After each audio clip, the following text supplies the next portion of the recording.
There's been a lot of talk on when Jaxson Dart is going to take over for Russell Wilson as QB1 for the New York Giants. And Ian Rapoport, NFL insider for the NFL Network, he shared his ideas and maybe some inside info. We'll talk about that. But first, I want to open up the comment section to all the real ones watching today's show. Who do you think starts more games this year for Big Blue? Is it Russie? Is it Dart? Let me know your thoughts.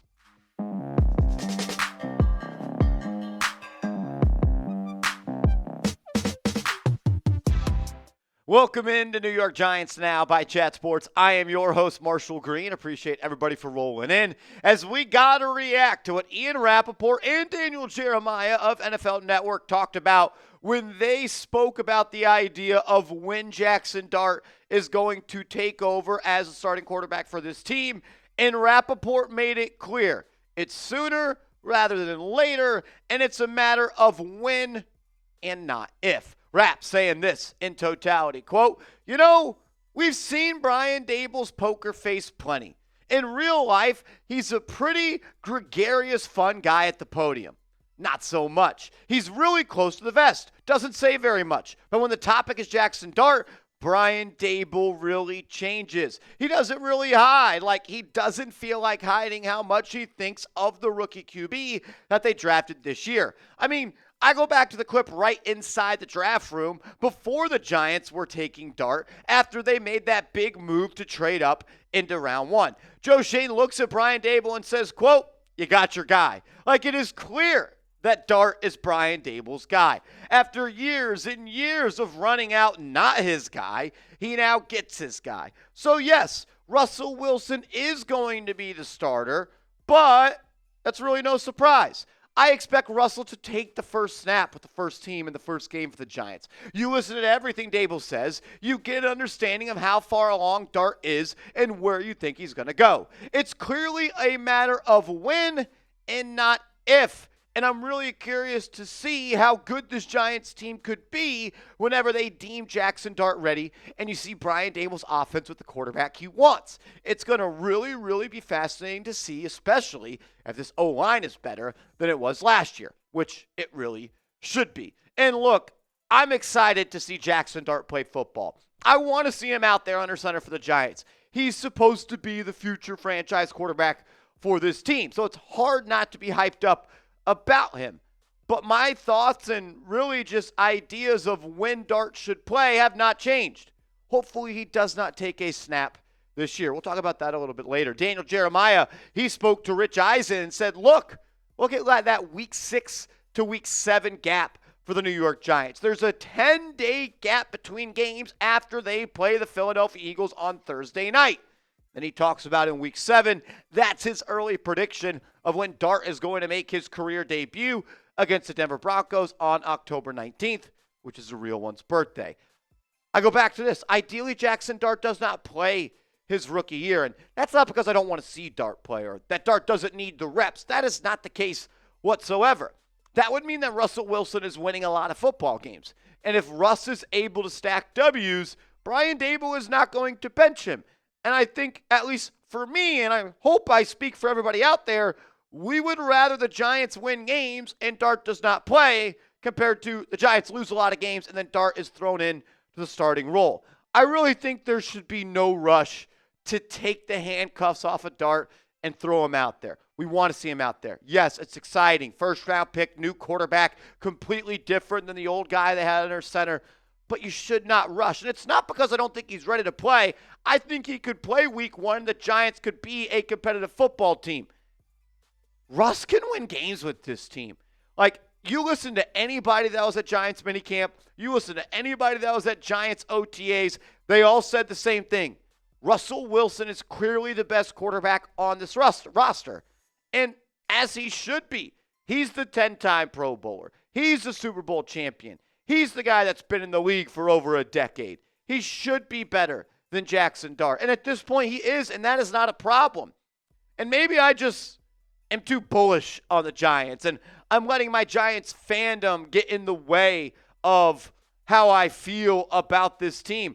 I think there is more than enough talent on this roster that Russ can win games with them. And I'm all in on Russell Wilson, and it's kind of hard not to be. It's a completely different dynamic with him in the building.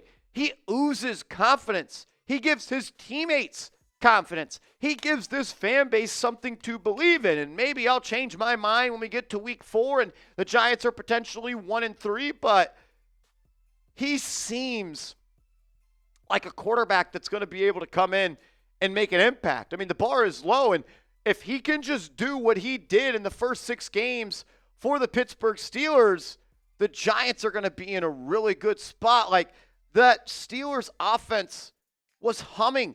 They were averaging almost 30 points per game, over 270 passing yards per game for Russell Wilson, or yards per game in general, 10 touchdowns, so just 5 turnover-worthy plays. Yes, it fell off at the end and some injuries for him, injuries with the O-line, injuries to the receiver room, and the schedule getting tougher.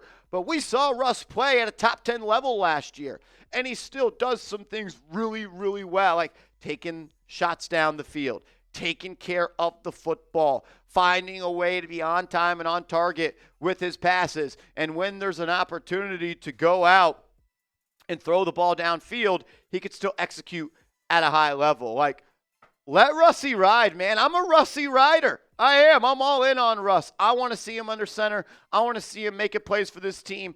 I don't think this Pittsburgh offense was nearly as talented as the Giants is this year. Malik Nabers is better than George Pickens. Andrew Thomas is better than the offensive lineman the Steelers had. The Giants play caller is better than the Steelers play caller. I think there's a world where we're all a little bit shocked that, oh, Russell Wilson's a little bit better than we expected. I would like Jaxson Dart to play, but I also want to win games. And if you win games, that means Dart is going to stay on the bench, which I'm pretty damn cool with. My question to you is, when do you think Jaxson Dart becomes the starter for the New York Giants? I almost said New York Knicks. When do you think Dart becomes the starter? Daniel Jeremiah thinks week 7 against the Broncos. What do you think? Let me know in the comment section. And make sure you're hooked up with some 4th of July Giants gear. Chatsports.com/USA Giants. That's chatsports.com/USA Giants. That link will be clickable down in the comments and description of today's show. When I try to just get through and work through the idea of when the Giants could look to bench Russell Wilson, I kind of just come to these 4 pillars. Like, if the Giants find themselves at 5 games under 500 at any point throughout the season, I think that's a good time to move on. Like, if you're 2-7 heading into week 10, or you're 3-8 or anything like that, then yeah, let's move on. And another spot is, like, if Brian Daboll thinks they are finds themselves at 5 games under 500, and he views that his job is on the line, he may have to throw that life raft out there and see if Jaxson Dart can sink or swim. Because, yes, there's a way that Brian Daboll gets fired due to the record, but if the Giants are, as an organization, at the end of the season, having a belief that Jaxson Dart is the right guy, it doesn't matter what the record is. They're going to keep Brian Daboll because he identified Jaxson Dart. He's going to develop in him. And I don't care what the record is. If you leave the season with, like, knowing that Brian Daboll got it right with Jaxson Dart, this season is a success. So Daboll can use that card of playing Jaxson Dart as my final call, my final all-in. If he plays good, I'm back. If not, I'm probably gone, and I hope he's not gone, because I don't want Jaxson Dart in year 2 having to learn head coach number 2, offensive coordinator number 2, and system number 2. If at any point from the season you are eliminated from the playoffs, I then think you also bench Russell Wilson. And, of course, if Russ gets hurt, you could turn to Dart. Maybe if it's in week 1, week 2, or week 3, they go to Jameis Winston just to give him a little bit more time. But I wouldn't even be mad if Dart is added as a starter in week 3 if Russ rolls an ankle in week 2 or something like that. We all want to see Dart. It's exciting. New quarterback, first round. He's got swag. He's got moxie. The kid just oozes juice, and it's going to be awesome to watch Jaxson Dart play football. But I'm excited to watch Russie go out there and play some football as well. I think that he can find a way to win games for this team. This defense is going to be really good. Take care of the ball, execute in the red zone, and get stops. And this team might have more wins at the end of the season than a lot of people believe. Make sure you are following me on Twitter. I'm on Instagram. I'm on Twitter, Instagram, Twitter. There we go. @MarshallGreen_. Give me a follow, and let's go Big Blue.